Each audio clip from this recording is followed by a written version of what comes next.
Eric Schmidt, merci de nous rejoindre. Revenons en arrière. Vous avez dit que l'arrivée de l'intelligence non humaine est un événement très important. Et cette photo, prise en 2016, ressemble à l'un de ces moments silencieux où la Terre a bougé sous nos pieds, mais où tout le monde ne s'en est pas rendu compte. Qu'avez-vous vu à l'époque que le reste d'entre nous aurait pu manquer? En 2016, nous ne comprenions pas ce qui allait se passer, mais nous savions que ces algorithmes étaient nouveaux et puissants. Ce qui s'est passé dans cette série de parties, c'est qu'à peu près lors de la deuxième partie, une nouvelle stratégie a été inventée par l'IA dans un jeu qui existe depuis 2500 ans et que personne n'avait jamais vu auparavant. Techniquement, la façon dont cela s'est produit, c'est que le système d'AlphaGo et TP, eux, était essentiellement organisé pour toujours maintenir une probabilité de victoire supérieure à 50%. Et donc, il a correctement calculé ce coût, qui est devenu un grand mystère parmi tous les joueurs de Go, qui sont évidemment incroyablement brillants, à la fois mathématiciens et intuitifs.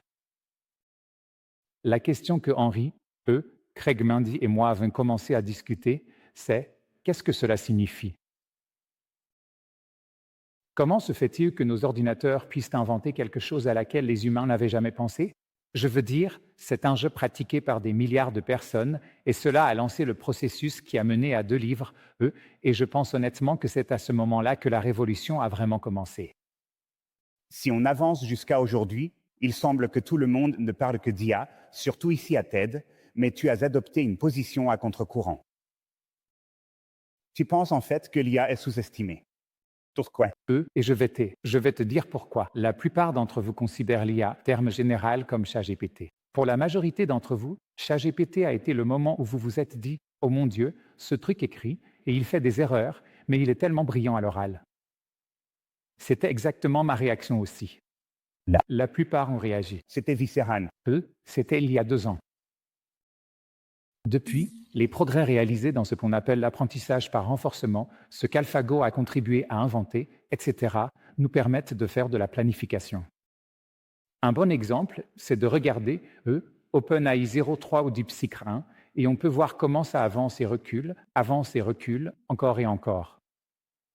C'est extraordinaire. Dans mon cas, j'ai acheté une entreprise de fusée parce que je trouvais ça intéressant.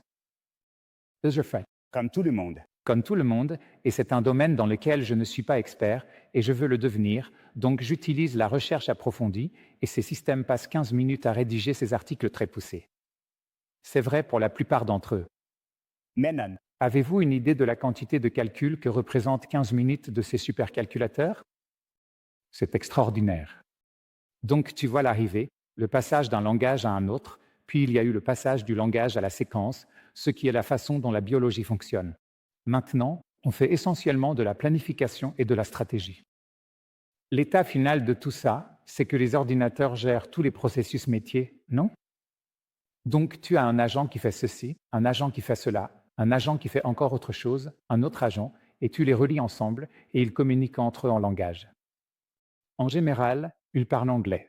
En parlant justement des besoins en puissance de calcul de ces systèmes, parlons un peu d'échelle. Tu sais, j'ai un peu l'impression que ces systèmes d'IA sont comme des hippos affamés. Ils semblent absorber toutes les données et toute la puissance de calcul qu'on leur donne. Ils ont déjà digéré tous les tokens disponibles sur Internet et on a l'impression qu'on ne construit pas les data centers assez vite. À ton avis, quelles sont les vraies limites et comment peut-on les anticiper avant qu'elles ne freinent les avancées de l'IA? Il y a une véritable limite au niveau de l'énergie. Je vais te donner un exemple. Il y a un calcul, d'ailleurs j'en ai parlé cette semaine devant le Congrès, selon lequel il nous faudrait 90 gigawatts supplémentaires de puissance aux États-Unis. Ma réponse, au passage, c'est « pensez au Canada, non ?» Des gens sympas, pleins d'énergie hydroélectrique, mais apparemment ce n'est pas vraiment l'ambiance politique du moment. Désolé. Donc, 90 gigawatts, c'est l'équivalent de 90 centrales nucléaires aux États-Unis. Ça n'arrivera pas, on n'en construit aucune, n'est-ce pas? Comment va-t-on obtenir toute cette énergie? C'est un enjeu national majeur, vraiment majeur. Vous pouvez utiliser le monde arabe qui est en train de construire 5 à 10 gigawatts de centres de données. L'Inde envisage un centre de données de 10 gigawatts. Pour se rendre compte de ce que représentent des gigawatts, il faut imaginer des villes entières par centre de données. C'est la quantité d'énergie dont ces infrastructures ont besoin. Et les gens regardent ça et disent « Oui, mais il y aura plein d'améliorations algorithmiques, donc on aura besoin de moins d'énergie. » Il y a une vieille règle, je suis assez vieux pour m'en souvenir. Grove donne, Gates reprend. D'accord? Le matériel devient de plus en plus rapide. Les physiciens sont incroyables, c'est fou ce qu'ils ont réussi à faire, et nous, les gens du logiciel, on ne fait qu'en profiter encore et encore. Et quand on regarde la planification, du moins avec les algorithmes actuels, c'est des allers-retours, on essaie ceci, on essaie cela, et regardez-le par vous-même. Leurs estimations, et vous le savez grâce, par exemple, au rapport d'Andriessen-Horowitz, ça a été bien étudié, montre qu'il y a une augmentation d'au moins un facteur 100, voire un facteur 1000, de la puissance de calcul nécessaire rien que pour faire ce type de planification. La technologie passe essentiellement de l'apprentissage profond à l'apprentissage par renforcement, puis à ce qu'on appelle le calcul en temps de test, où non seulement on fait de la planification, mais on apprend aussi en même temps qu'on planifie. C'est, si vous voulez, le sommet, ou peu importe comment on l'appelle, des besoins en calcul. C'est le premier problème, l'électricité et le matériel. Le deuxième problème, c'est que nous sommes à court de de D, données, donc il faut commencer à en générer, mais nous pouvons facilement le faire parce que c'est l'une des fonctions. Et puis la troisième question, que je ne comprends pas, c'est quelle est la limite de la connaissance? Je vais vous donner un exemple. Imaginons que nous soyons collectivement tous les ordinateurs du monde et que nous réfléchissions tous à partir des connaissances existantes qui ont été inventées auparavant. Comment inventons-nous quelque chose de complètement nouveau? Donc Einstein. Quand on étudie la façon dont fonctionne la découverte scientifique en biologie, en mathématiques et ainsi de suite, ce qui se passe généralement, c'est qu'un être humain vraiment brillant regarde un domaine et dit « Je vois un schéma qui se trouve dans un domaine complètement différent. » Cela n'a rien à voir avec le premier. C'est le même schéma et ils prennent les outils de l'un pour les appliquer à l'autre. Aujourd'hui, nos systèmes ne savent pas faire cela. Si nous arrivons à dépasser cette limite, je travaille là-dessus. C'est le terme technique général pour cela est la non-stationnarité des objectifs. Les règles ne cessent de changer. Nous verrons si nous pouvons résoudre ce problème. Si nous parvenons à résoudre cela, il nous faudra encore plus de centres de données et nous serons également capables d'inventer des écoles de pensée scientifiques et intellectuelles totalement nouvelles, ce qui sera incroyable. Alors que nous nous dirigeons vers un sommet, l'autonomie est devenue un sujet de discussion majeur. Yoshua Bengio a donné une conférence très convaincante plus tôt cette semaine, plaidant pour que les laboratoires d'IA arrêtent le développement de systèmes d'IA agentiques capables d'agir de manière autonome. Pourtant, c'est précisément la prochaine frontière pour tous ces laboratoires d'IA et apparemment pour vous aussi. Quelle est la bonne décision à prendre ici? Yoshua est un brillant inventeur de beaucoup de choses dont nous parlons et aussi un bon ami personnel. Nous avons discuté de ce sujet et ses préoccupations sont tout à fait légitimes. La question n'est pas de savoir si ces inquiétudes sont fondées, mais plutôt quelles sont les solutions. Réfléchissons donc aux agents. À titre d'exemple, tout le monde dans l'auditoire est un agent. Vous avez une entrée qui est en anglais ou dans n'importe quelle langue, et vous avez une sortie en anglais, et vous avez une mémoire, ce qui est vrai pour tous les humains. Maintenant, nous sommes tous occupés à travailler, et tout à coup, l'un d'entre vous décide qu'il serait bien plus efficace de ne plus utiliser le langage humain, mais d'inventer notre propre langage informatique. Wow. Maintenant, toi et moi, on est assis ici à regarder tout ça, et on se dit, qu'est-ce qu'on fait maintenant? La bonne réponse, c'est de vous débrancher, non? Parce qu'on ne va pas savoir. On ne saura tout simplement pas ce que vous faites, et vous pourriez en fait être en train de faire quelque chose de vraiment mauvais ou de vraiment incroyable. On veut pouvoir observer, donc il nous faut de la traçabilité, quelque chose dont toi et moi avons déjà parlé. Oui. Mais il faut aussi qu'on puisse l'observer. Pour moi, c'est une exigence fondamentale. Il y a un ensemble de critères que l'industrie considère des points où il faudrait débrancher le système. L'un d'eux, c'est lorsqu'on atteint l'auto-amélioration récursive que l'on ne peut pas contrôler. L'auto-amélioration récursive, c'est quand l'ordinateur apprend de son côté et qu'on ne sait pas ce qu'il apprend. Cela peut évidemment mener à de mauvaises conséquences. Un autre cas serait l'accès direct aux armes. Un autre encore, ce serait que les systèmes informatiques décident de s'exfiltrer, de se reproduire sans notre autorisation. Donc il y a tout un ensemble de choses comme ça. Le problème avec le discours de Yoshua, par rapport à une personne aussi brillante, c'est que stopper les choses dans un marché mondialement compétitif, ça ne fonctionne pas vraiment. Au lieu d'arrêter le travail sur les agents, Il faut trouver un moyen de mettre en place des garde-fous, ce dont je sais que tu es d'accord, puisqu'on en a parlé. Oui, c'est ça. Oui. Je pense que cela nous amène tout naturellement au dilemme, et disons simplement qu'il y en a beaucoup quand il s'agit de cette technologie. Le premier dont j'aimerais parler, Eric, c'est la nature extrêmement duale de cette technologie, n'est-ce pas? Elle s'applique aussi bien à des usages civils que militaires. Alors, comment réfléchis-tu de manière générale aux dilemmes et aux questions éthiques que soulève cette technologie et la façon dont les humains l'utilisent? Dans de nombreux cas, nous avons déjà des doctrines concernant la responsabilité individuelle. Un exemple simple. J'ai beaucoup travaillé dans le domaine militaire et je continue à le faire. L'armée américaine a une règle appelée 3000.09, généralement connue sous le nom de Human in the Loop, ou contrôle humain significatif. On ne veut pas de systèmes qui ne sont pas sous notre contrôle. C'est comme si c'était une limite à ne pas franchir. Je pense que c'est juste. Je pense que la compétition entre l'Occident, et en particulier les États-Unis et la Chine, va être déterminante dans ce domaine. Et je vais vous donner quelques exemples. Premièrement, le gouvernement actuel a maintenant mis en place essentiellement des droits de douane réciproques de 145%. Cela a d'énormes implications pour la chaîne d'approvisionnement. Nous, dans notre secteur, dépendons de l'emballage et des composants venant de Chine qui sont, si vous voulez, ennuyeux, mais incroyablement importants. Les petits emballages, les petites choses comme la colle, etc., qui font partie des ordinateurs. Si la Chine nous en refusait l'accès, ce serait un vrai problème. Nous essayons de leur refuser l'accès aux puces les plus avancées, ce qui les agace énormément. Le docteur Kissinger a demandé à Craig et à moi de mener des dialogues de type Track 2 avec les Chinois, et nous sommes en discussion avec eux. Quel est le sujet numéro 1 qu'ils soulèvent? Cette question. En effet, si vous regardez DeepSeek, qui est vraiment impressionnant, ils ont réussi à trouver des algorithmes qui contournent les problèmes en les rendant plus efficaces.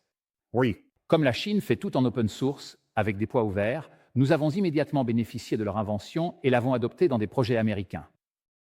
Donc, nous sommes maintenant dans une situation que je trouve assez précaire, où les États-Unis privilégient en grande partie, pour de très nombreuses bonnes raisons, des modèles fermés, largement sous contrôle. La Chine risque de devenir le leader de l'open source à moins qu'il n'y ait un changement, et l'open source entraîne une prolifération très rapide à travers le monde. Mais même. Cette prolifération est dangereuse au niveau cybernétique et biologique, mais laissez-moi vous expliquer pourquoi elle l'est aussi d'une manière plus significative au niveau de la menace nucléaire.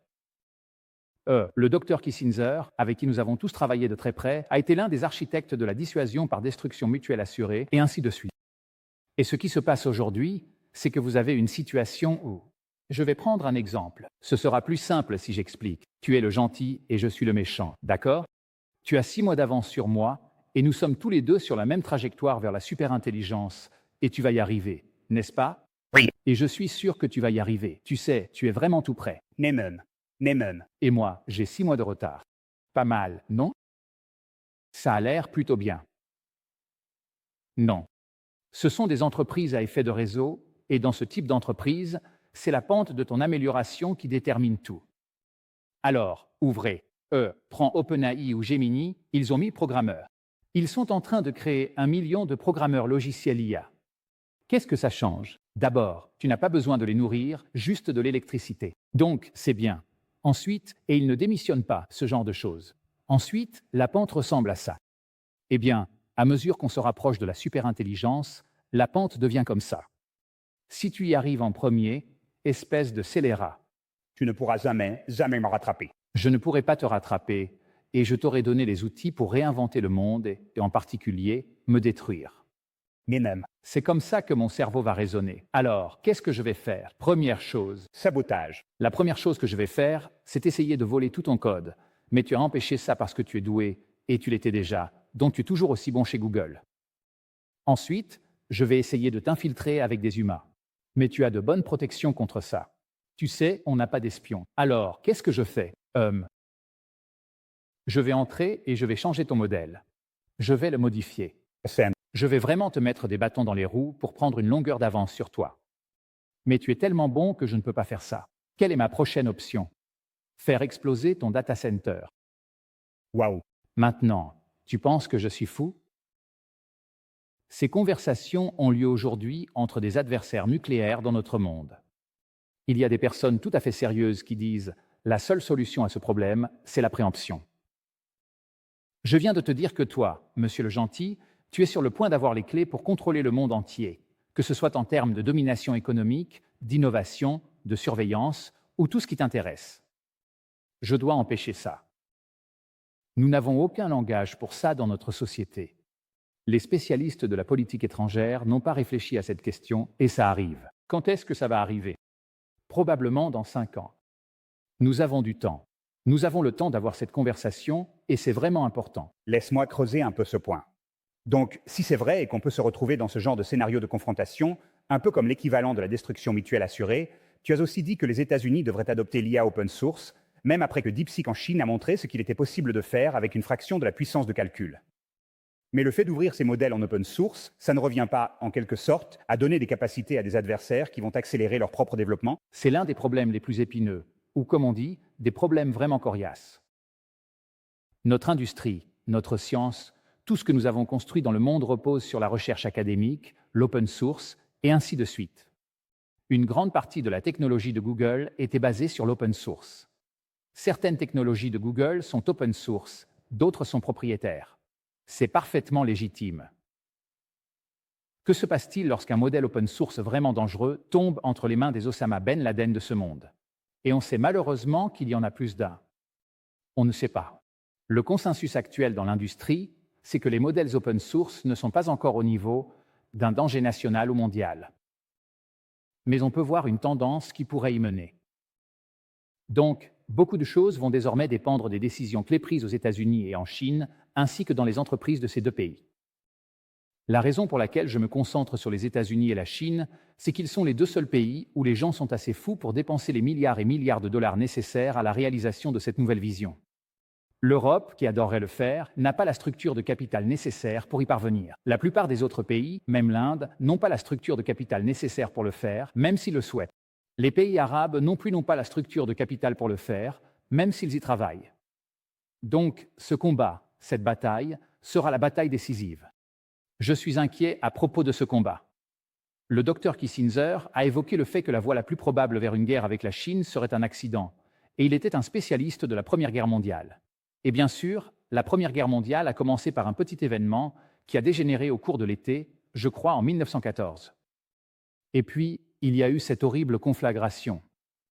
On peut imaginer une série d'étapes, dans la lignée de ce dont je parle, qui pourraient nous mener à une issue mondiale catastrophique. C'est pour cela que nous devons rester vigilants. Avant de passer au rêve, j'aimerais aborder l'une des tensions récurrentes ici. Comment modérer ces systèmes d'IA à grande échelle, n'est-ce pas? Il y a cette étrange tension dans la sécurité de l'IA. La solution pour éviter un scénario à la 1984 ressemble souvent beaucoup à 1984. Donc, la preuve de la personnalité est un sujet brûlant. La modération de ces systèmes à grande échelle est aussi un sujet brûlant. Comment vois-tu ce compromis, n'est-ce pas? En essayant d'éviter une dystopie, par exemple en empêchant des acteurs non étatiques d'utiliser ces modèles de manière indésirable, on pourrait accidentellement finir par construire l'état de surveillance ultime. Il est vraiment important que nous restions fidèles aux valeurs de notre société. Je suis très attaché à la liberté individuelle. Il est très facile pour un ingénieur bien intentionné de construire un système qui est optimisé mais qui restreint ta liberté. Donc il est vraiment essentiel que la liberté humaine soit préservée dans tout cela. Beaucoup de ces questions ne sont pas techniques, ce sont en réalité des décisions commerciales. Il est certes possible de construire un état de surveillance, mais il est aussi possible d'en bâtir un qui libère. Le dilemme que tu décris vient du fait qu'il est désormais si facile d'agir sur la base de fausses informations. Tout le monde voit de quoi je parle, qu'il devient vraiment nécessaire d'avoir une preuve d'identité. Mais la preuve d'identité n'a pas besoin d'inclure des détails.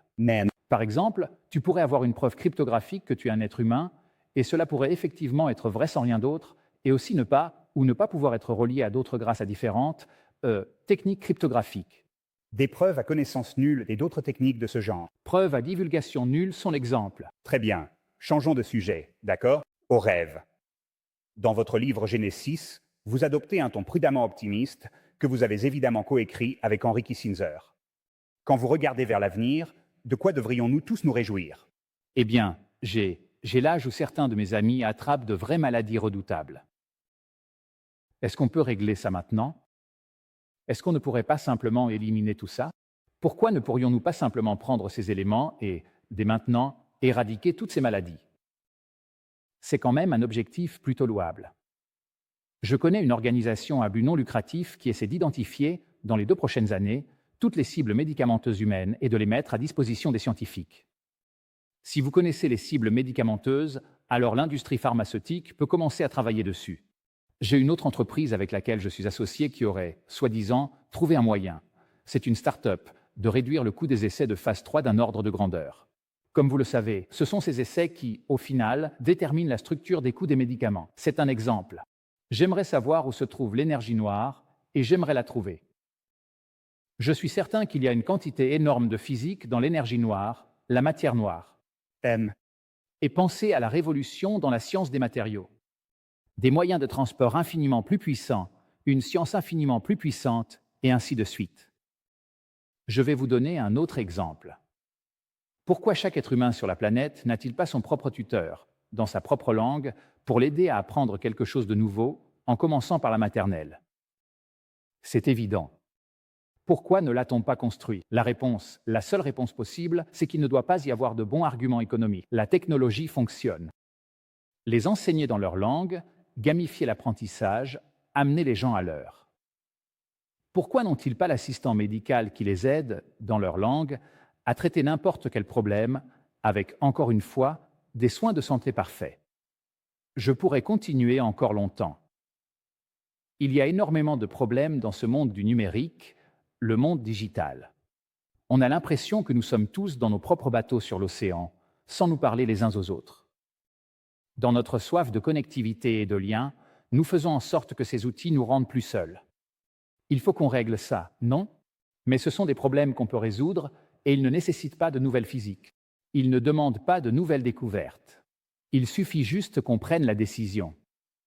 Donc, quand je regarde vers ce futur, je veux être clair. L'arrivée de cette intelligence, à la fois au niveau de l'IA, de l'AGI, c'est-à-dire l'intelligence générale, puis de la superintelligence, c'est l'événement le plus important qui va se produire en 500, voire 1000 ans dans la société humaine, et cela arrive de notre vivant. Alors, ne gâchons pas tout. Disons que nous ne le faisons pas. Ouais. Disons qu'on ne gâche pas tout. Imaginons qu'on accède à ce monde d'abondance radicale. Disons qu'on arrive à ce stade et qu'on atteint ce point d'auto-amélioration récursive. Les systèmes d'IA prennent en charge la grande majorité des tâches économiquement productives. Dans ton esprit, que vont faire les humains dans ce futur? Est-ce qu'on va tous siroter des pina coladas sur la plage, à s'adonner à des loisirs? Toi, espèce de technolibéral, Je suis obligé de demander. tu dois forcément être pour le revenu universel, non? Non, non, non. Écoute, les humains restent inchangés au milieu de cette découverte incroyable. Tu penses vraiment qu'on va se débarrasser des avocats? Non. Ils auront juste des procès encore plus sophistiqués, non? Tu crois vraiment qu'on va se débarrasser des politiciens? Non, ils auront juste plus de plateformes pour t'induire en erreur. Désolé. Oh mon Dieu. Je pourrais continuer encore et encore. Ce qu'il faut vraiment comprendre avec cette nouvelle économie, c'est que collectivement, en tant que société, nous n'avons pas assez d'êtres humains. Tu vois? Regarde, le taux de reproduction en Asie est essentiellement de 1,0 pour 2 par an. Ce n'est pas bon, n'est-ce pas? Donc, pour le reste de notre vie, le problème principal sera de faire en sorte que les personnes productives, c'est-à-dire celles qui sont dans leur période de vie la plus productive, soient encore plus productives pour soutenir les personnes âgées comme moi, tu vois, qui râleront en disant qu'on veut plus de choses de la part des jeunes. C'est comme ça que ça va fonctionner. Ces outils vont augmenter radicalement cette productivité.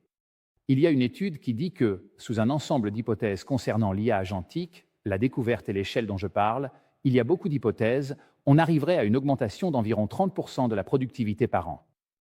Les économistes, après en avoir parlé avec pas mal d'entre eux, n'ont aucun modèle pour ce genre d'augmentation de productivité. On n'a tout simplement jamais vu ça. Cela ne s'est produit lors d'aucune ascension d'une démocratie ou d'un royaume dans notre histoire. C'est incroyable ce qui va se passer. Espérons que nous irons dans la bonne direction. C'est vraiment incroyable. Revenons à l'essentiel, Eric. Tu as traversé des décennies de changements technologiques. Pour tous ceux qui traversent cette transition vers l'IA, qu'ils soient technologues, dirigeants ou simplement citoyens ressentant à la fois de l'enthousiasme et de l'anxiété, quel est le conseil ou la sagesse essentielle que tu aimerais partager pour affronter ce moment complètement fou que nous vivons aujourd'hui? Alors, il faut se rappeler d'une chose, c'est un marathon, pas un sprint. Une année, J'ai décidé de faire une course cycliste de 100 miles, ce qui était une erreur, et l'idée, c'est que j'ai appris ce qu'était le rythme de pédalage. Chaque jour, tu te lèves et tu continues simplement d'avancer. Tu sais, grâce à notre travail ensemble chez Google, que lorsqu'on grandit à la vitesse à laquelle on grandit, on accomplit tellement de choses en un an qu'on oublie à quel point on a progressé. Vous, les humains, vous ne pouvez pas comprendre ça, et on se retrouve dans une situation où l'exponentiel évolue comme ça. À mesure que tout cela s'accélère, vous oublierez ce qui était vrai il y a 2 ou 3 ans. C'est ça, l'essentiel. Donc, mon conseil à vous tous, c'est de surfer sur la vague, mais de le faire chaque jour. Ne le considérez pas comme quelque chose d'épisodique, ni comme si quelqu'un allait tout comprendre et s'en servir comme base. Chacun d'entre vous a une raison d'utiliser cette technologie.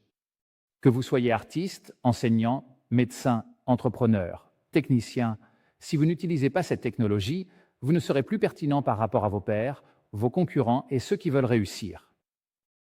Adoptez-la et faites-le rapidement. J'ai été stupéfait par la rapidité avec laquelle ces systèmes petite parenthèse, mon expérience est dans les logiciels d'entreprise, et aujourd'hui, il existe un protocole de modèle, d'Anthropic, qui permet de connecter directement le modèle aux bases de données sans aucun connecteur.